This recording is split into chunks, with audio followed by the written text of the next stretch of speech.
form to your design. So this can be very sketchy, this can be very rough, and you don't have to be like the phrase is, you don't have to be married to your idea. You don't have to be too attached. It's really just you putting form to your ideas.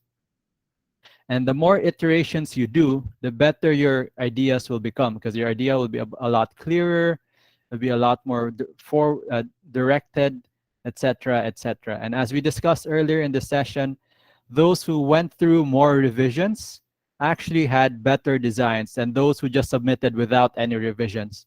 Because design is really a process, similar to urban planning, which I keep telling my students.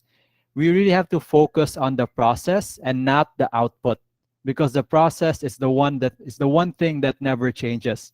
It's always research, schematic, develop, and then final proposal, and then revise. If that different problems that weren't addressed in the final proposal, you'll be revised, like rooms will be changed, but the process is still the same. So after the notes from the client or whoever the developer is come in, you need to make changes to your design, do some schematics again, and then make a final proposal and present again.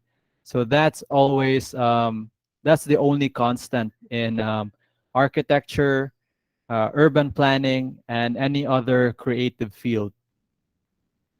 So it's always that cycle of like identifying a problem, doing schematics like sketches to solve that problem, getting into creating a final vision and proposing that vision to your client.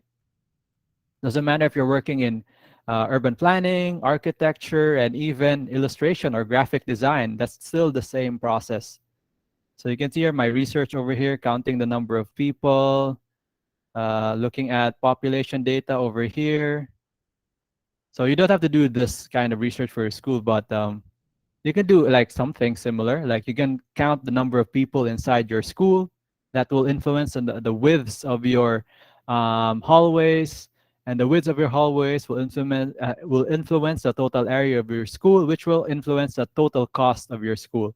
So just continuous repetition, going through the cycle of like revising, proposing, revising, proposing, and that will like help you end up with a very good design. And that's why it's almost 11:30. It's already 11:30.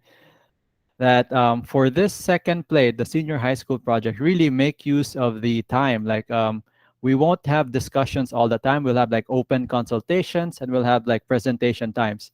And also we have the progress checking submissions. So very important for me to do progress checking. So make sure that you guys get started, and then hopefully I'll try to get some comments done in the next hour. So I'll try to check this within the next hour. I'll stop recording here.